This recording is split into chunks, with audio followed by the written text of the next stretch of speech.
بالله من الشيطان الرجيم. بسم الله الرحمن الرحيم.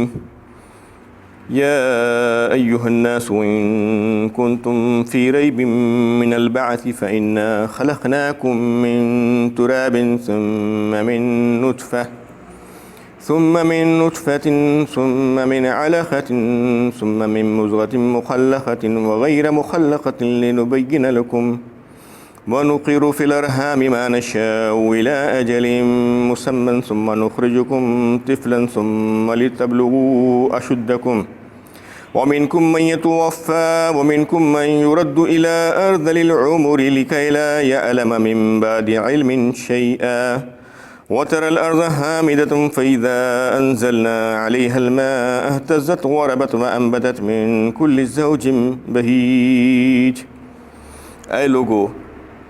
کیا تم کو موت کے بعد دوبارہ اٹھائے جانے میں شک ہے کہ ہم نے تمہاری تخلیق کی ابتدا مٹی سے کی، پھر نطفے سے، پھر خون کے جمے ہوئے لوتھڑے سے، پھر گوشت کی بوٹی سے صورت بنائی اور بعض کو ادھورا چھوڑا. یہ تخلیقی ذکر اس لیے کیا گیا کہ تم پر اپنی خالقیت ظاہر کی جائے، اور ہم جسے چاہتے ہیں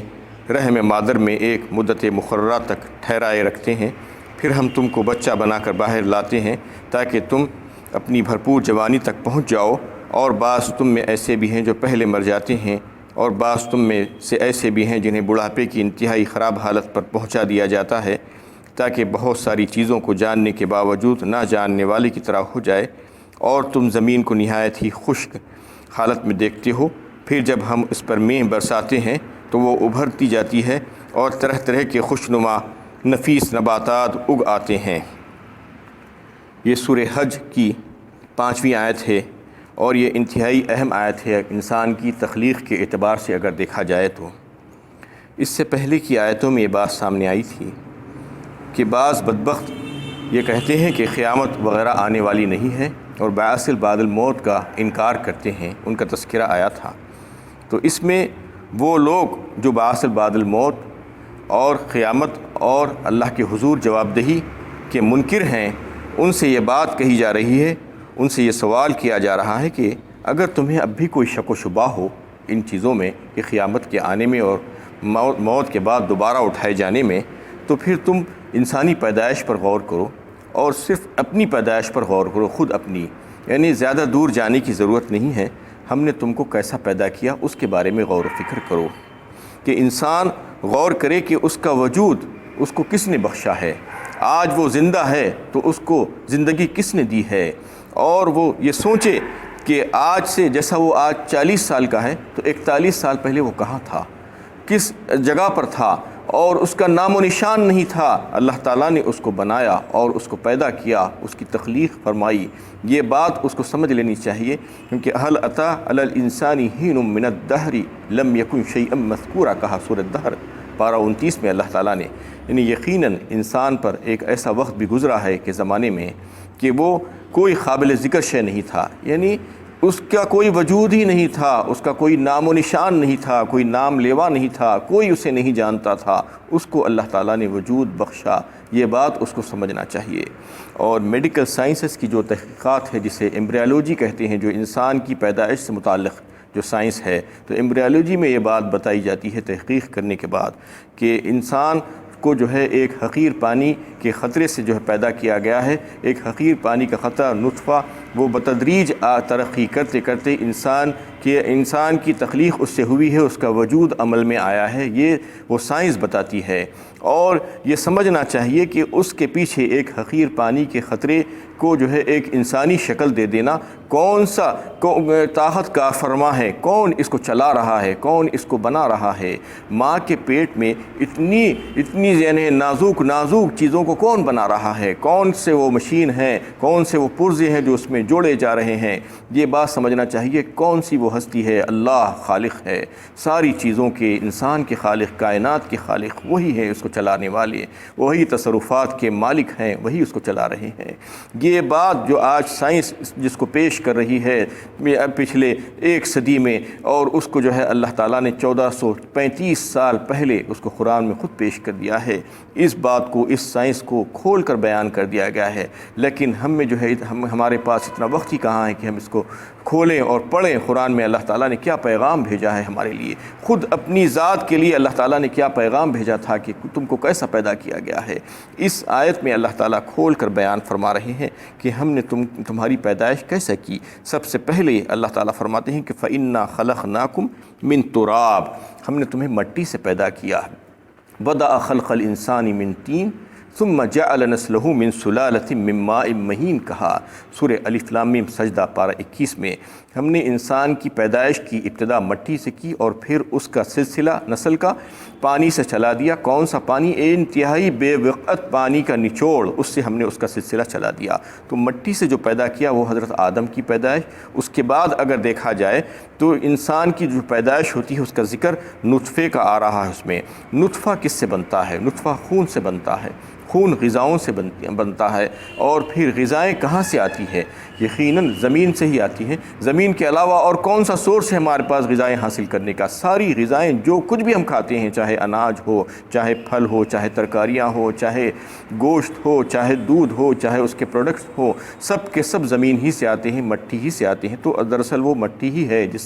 جس کو ہم کھا رہے ہیں، کھانے کے بعد غذاؤں کی شکل میں وہ خون بن رہا ہے اور پھر نطفہ بن رہا ہے۔ پھر اس میں اللہ تعالیٰ فرماتے ہیں کہ ثم من نطفۃ ثم من علقۃ ثم من مضغۃ مخلقہ وغیر مخلقہ لنبین لکم، یہ 3 اسٹیجز اللہ تعالیٰ نے قرآن میں بتائے ہیں، اور احادیث میں بھی اس کے تعلق سے بہت سی باتیں آئی ہیں۔ حضرت عبداللہ ابن مسعود رضی اللہ تعالیٰ عنہ اس حدیث کو روایت کرتے ہیں جو صحیح بخاری کی حدیث ہے۔ اس میں رسول اللہ صلی اللہ علیہ وسلم نے فرمایا کہ انسان کا جو مادہ منویہ ہے وہ 40 دن تک رحم میں اس کو ٹھہرائے رکھتے ہیں ہم، جو نطفہ کہا جاتا ہے۔ اس کے بعد 40 دن تک ہم اس کو جو ہے دوسری شکل میں تبدیل کر دیتے ہیں جس کو علقہ کہا جاتا ہے، جمع ہوا خون، منجمد خون، اور پھر اس کے بعد مزید 40 دن تک ہم اس کو مضغہ بنا دیتے ہیں، گوشت کی بوٹی، لوتھڑا۔ یہ 40 دن کے 3 اسٹیجز کو جو ہے اللہ تعالیٰ نے بیان فرمایا ہے کہ انسان کی تخلیق کیسے ہوتی ہے، اس کی مختلف ادوار کیسے ہوتے ہیں، اس کو اللہ تعالیٰ نے یہاں پر بھی بیان فرمایا ہے، سورہ مومن میں بھی بیان فرمایا ہے، اور دیگر بہت سی صورتوں میں اس کو سورہ مومنون میں بھی تفصیل سے آ رہی ہے، 18 پارے میں اس کی بات، اور یہ اس کی تفصیل اللہ تعالیٰ یہاں پر یہ بیان فرما رہے ہیں۔ اور حدیث میں حضرت عبداللہ بن مسعود کی حدیث میں یہ بات آئی ہے کہ یہ 3 اسٹیجز ہیں، اور پھر یہ انہیں جو بات بتائی گئی کہ 40 دن کے 3 وقفے ہوتے ہیں، مکمل ملا کر 120 دن۔ 120 دن کا مطلب یہ ہے کہ 4 مہینے مطلب 18 ویکس، 18 ہفتوں میں جو ہے یہ چیز جو ہے مکمل ہو جاتی ہے، اور اس کے بعد اللہ تعالیٰ فرماتی ہے کہ ہم جو ہے ایک فرشتے کو بھیجتے ہیں، اور فرشتہ آ کر اس میں اللہ کے حکم سے روح پھونکتا ہے 4 مہینے کے بعد، اور 4 مہینے کے بعد اللہ کے حکم سے روح پھونکتا ہے، اور پھر اسے یہ بات بتا دی جاتی ہے کہ اس کی عمر کتنی ہے، اور اس کا رزق کتنا ہے، اور وہ کیا کیا عمل کرے گا، اور پھر وہ سعید ہوگا یا شقی ہوگا، یہ تمام باتیں جو ہے لکھ دی جاتی ہے اور فرشتے کو بتوا دی جاتی ہے۔ اور ایک حدیث جو ابن حاتم اور جریر نے اس کو روایت کیا ہے، جریر میں نقل کی گئی ہے، اور اس کو بھی جو ہے حضرت عبداللہ ابن مسعود ہی نے روایت کیا ہے، اور فرمایا رسول اللہ صلی اللہ علیہ وسلم نے کہ یہ جو ہے مختلف ادوار سے گزرتے ہوئے جو نطفہ اور علقہ اور مضغہ کی شکل اختیار کرتا ہے، گوشت کی بوٹی کی شکل اختیار کرتا ہے 120 دن میں، 4 مہینے میں، تو اس وقت اللہ تعالیٰ جو فرشتے کو بھیجتے ہیں وہ انسان کی تخلیق پر مامور فرشتہ آتا ہے، اور آ کر پھر اللہ سے پوچھتا ہے مخلقہ اور غیر مخلقہ، یہ سوال کرتا ہے اس میں کہ یا اللہ آپ اس مضغے کو انسانی شکل دینا چاہ رہے ہیں، کیا اس کے مقدر میں رکھے ہیں، یا انسانی شکل نہیں دینا چاہ رہے ہیں؟ اگر اللہ تعالیٰ کہتے ہیں کہ غیر مخلقہ تو پھر اس کو جو ہے حمل کو وہیں پر ساقط کر دیا جاتا ہے، اور پھر اس کے بعد کے جو ادوار ہے ہے وہ جو ہے نہیں ہوتے ہیں، اور اگر اللہ تعالیٰ مخلقہ کہتے ہیں تو پھر وہ اس کی شکل و صورت جو ہے بنائی جاتی ہے، اور اس کے تعلق سے پھر یعنی فرشتہ اللہ تعالیٰ سے پوچھتا ہے کہ یہ لڑکا ہے یا لڑکی ہے، پھر اللہ تعالیٰ جب جواب دیتے ہیں لڑکا ہے یا لڑکی ہے، پھر اس کے بعد اس کے عمل کے متعلق اور پھر اس کی موت کے متعلق بات کرتا ہے، پوچھتا ہے کہ وہ کہاں پر جا کر مرے گا۔ یہ تمام چیزیں اسی وقت لکھ دی جاتی ہے پیٹ ہی میں، اور یہ کب ہوتا ہے یہ معاملہ؟ 4 مہینے میں، یعنی 18 ویکس میں۔ تو اگر آپ جو ہے اس کا تجزیہ میڈیکل سائنسز سے کریں، جو ایمبریالوجی آج ہمارے سامنے جو ہے اس بات کو تحقیق کر کے پیش کری ہے، تو ہمارے سمجھنے میں جو ہے بات آسانی سے آ سکتی ہے۔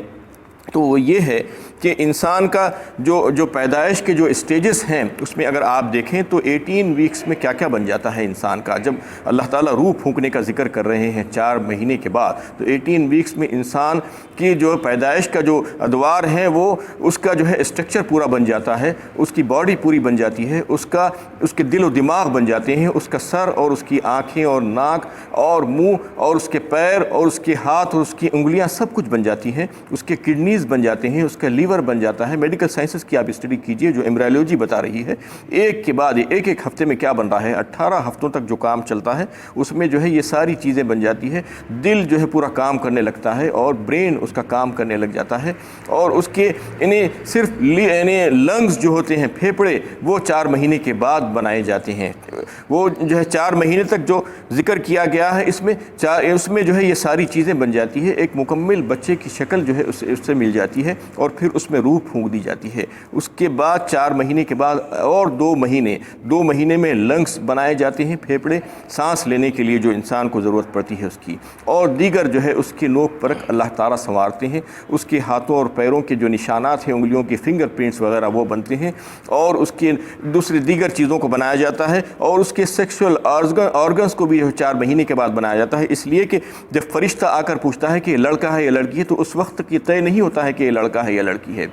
4 مہینے کے بعد یہ باتیں طے ہوتی ہیں۔ یہ میڈیکل سائنسز پروف کر رہی ہے۔ 6 مہینے میں بچہ بن کر مکمل تیار ہو جاتا ہے، 4 مہینے میں روح پھونکی جاتی ہے، اور دیگر جو چیزیں اس کی ضروری حیات کے لیے ضرورت ہوتی ہے وہ تمام چیزیں اور 2 مہینے میں تیار ہو جاتی ہیں۔ اس طریقے سے جو ہے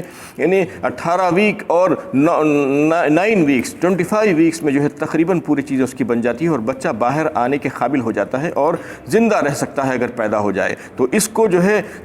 قرآن میں اگر دیکھا جائے کہ انسان کتنے دنوں میں بچہ بن کر پیدا ہو سکتا ہے، تو آپ کو سورہ لقمان اور سورہ احقاف میں دیکھنا ہوگا۔ اس میں جو ہے جو بات بتائی گئی ہے کہ انسان کی یعنی دودھ چھڑانے کی مدت اور حمل کی مدت، اس کو اللہ تعالیٰ نے 30 مہینے کہا،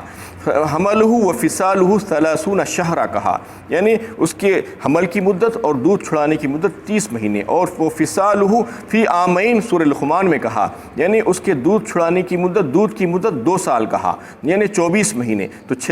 30 مہینے دونوں کی مدت ملا کر کہا تھا حمل اور دودھ کی، اور جو ہے دودھ کی مدت 24 مہینے کہا، تو 30 مہینے میں سے 24 مہینے اگر نکالیں گے تو 6 مہینے بچ جائیں گے، تو 6 مہینے اس کی اصل مدت ہے، یعنی کم از کم بچہ 6 مہینے میں پیدا ہو سکتا ہے۔ یہ بات قرآن ثابت کرتا ہے، اور میڈیکل سائنسز بھی اس بات کو تسلیم کر رہی ہے کہ 6 مہینے میں بچہ اگر پیدا ہو جائے تو وہ زندہ رہ سکتا ہے، لیکن کمزور رہتا ہے، اس کو جو ہے اتنی طاقت نہیں رہتی کہ باہر کی دنیا میں آ کر وہ سروائیو کر سکے، تو اس کو جو ہے کچھ دوسرے پریشانیاں لاحق ہو سکتی ہیں۔ اس لیے اللہ تعالیٰ اس کے فوراً بعد یہ فرما رہے ہیں وَنُقِرُّ فِي الْأَرْحَامِ مَا نَشَاءُ إِلَىٰ أَجَلٍ مُّسَمًّى، اور ہم جسے چاہتے ہیں رحم مادر میں ایک مدت مقررہ تک ٹھہرائے رکھتے ہیں، یعنی جو 6 مہینے میں جو کام مکمل ہو جاتا ہے، بچہ پوری طریقے سے جو ہے بن جاتا ہے، باہر آنے کے قابل ہو جاتا ہے، لیکن اس کے باوجود اللہ تعالیٰ اس کو اور 2 مہینے یا 3 مہینے ماں کے پیٹ میں جو ہے رکھتے ہیں۔ اس وجہ سے رکھتے ہیں کہ وہ اس کو طاقت مل جائے، اس کے خوا مضبوط ہو جائے، اور اس کے سارے اعضاء مضبوط ہو جائے، وہ جو ہے باہر آنے کے بعد باہر کی دنیا میں جو ہے سانس لے سکے اور باہر کی دنیا میں زندہ رہ سکے۔ اس لیے اور 2-3 مہینے اس کو اندر رکھ دیا جاتا ہے۔ کوئی 8 مہینے میں پیدا ہوتا ہے، کوئی 9 مہینے میں پیدا ہوتا ہے، انسان کی طاقت کے حساب سے اللہ تعالیٰ اس کو پیدا کرتے ہیں۔ تو یہ جو ہے نُقِرُّ فِي الْأَرْحَامِ مَا نَشَاءُ إِلَىٰ أَجَلٍ مُّسَمًّى، اور اگر 6 مہینے کے بعد ہی پیدا ہو جاتا ہے، آپ دیکھتے ہیں کہ پری میچور بیبی جو ہوتے ہیں ان کو پھر انکیوبیٹر میں رکھنا، ان کو گرمی پہنچانا، اور مختلف قسم کی جو ہے دوائیں اور یہ سب ساری چیزیں کرنی پڑتی ہے۔ اس لیے اللہ تعالیٰ ایسا انتظام کرے ہیں کہ بچہ پورا بن جانے کے بعد بھی اس کو اور 2-3 مہینے پیٹ میں ہی رکھتے ہیں ماں کے، تاکہ اس کو تقویت مل جائے، قوت مل جائے۔ یہ اللہ تعالیٰ کی شان ہے، اور یہ چیزیں اللہ تعالیٰ نے خود بیان فرما دی ہیں قرآن میں 1436 سال پہلے، لیکن جو سائنسز آج جو دریافت کر کے پچھلے 50 60 70 سالوں میں پیش کر رہی ہے ایمبریولوجی کے نام سے، وہ یہ ساری چیزیں جو ہے دریافت کر کے آج دنیا کے سامنے پیش کر رہی ہے، تو اس کو ہمیں جان لینا چاہیے کہ اللہ تعالیٰ تو یہ تمام چیزیں بہت پہلے ظاہر کر چکی ہیں کہ کیسے ہم اس کو بناتے ہیں اور کیسے ہم باہر نکالتے ہیں۔ اور پھر اس کے بعد 3 اسٹیجز انسان کے پیدا ہونے کے بعد کہ اللہ تعالیٰ اس میں ذکر فرما رہے ہیں، یہاں تک تو ماں کے پیٹ کا معاملہ ہوا کہ یہ بن کے باہر نکل جاتا ہے۔ ثم نخرجکم طفلا ثم لتبلغوا اشدکم ومنکم من یتوفى ومنکم من یرد الى ارذل العمر لکی لا یعلم من بعد علم شیئا، پھر ہم تم کو بچہ بنا کر باہر نکالتے ہیں۔ یعنی پہلے جو بچہ ہوتا ہے انتہائی کمزور، نحیف، اور جو ہے اس کے خواہ کمزور، اور وہ کسی چیز کو پکڑ نہیں سکتا، حرکت نہیں کر سکتا، اپنے آپ کھا نہیں سکتا، پھر آہستہ آہستہ ہم اس کو جوانی کی طرف لے جاتے ہیں۔ اور کچھ ایسے ہوتے ہیں جن کو بچپن ہی میں مار ڈالتے ہیں، ایک شکل یہ ہے، اور دوسری شکل یہ ہے کہ جوانی کی طرف لے جاتے ہیں، اس کے خواہ کو مضبوط کر دیتے ہیں، اور وہ پھر جوانی کو پاتا ہے، اس کے بعد جو ہے اس کو مارتے ہیں۔ اور تیسری شکل اس کی یہ ہوتی ہے کہ من یرد الی ارذل العمر، اور اس کو جب مارتے ہیں جب وہ انتہائی جو ہے بڑھاپے میں پہنچ جاتا ہے، بڑھاپے کی انتہا، خراب حالت میں پہنچا دیا جاتا ہے، لکی لا یعلم من بعد علم شیئا، تاکہ بہت ساری چیزوں کو جاننے کے باوجود نہ جاننے والے کی طرح ہو جائے۔ یعنی سب کچھ پڑھا تھا، سب کچھ لکھا تھا، سب کچھ جانا تھا، اس کے باوجود پھر بالکل ایسی کیفیت، یادداشت بچوں جیسی ہو گئی، اور جو ہے سارا حافظہ ختم ہو گیا، سارے خواہ کمزور ہو گئے، اعضاء کمزور ہو گئے، یہ کیفیت اس کی ہو جاتی ہے۔ انشاءاللہ اس کا سلسلہ ابھی کل چلے گا کہ انسان کی پیدائش اور اس کے آگے آنے والے ادوار اور دنیا میں آنے کے بعد جو اس کی کیفیتیں، اس کو جو ہے اللہ تعالیٰ جو سمجھا رہے ہیں۔ وآخر دعوانا ان الحمد للہ رب العالمین۔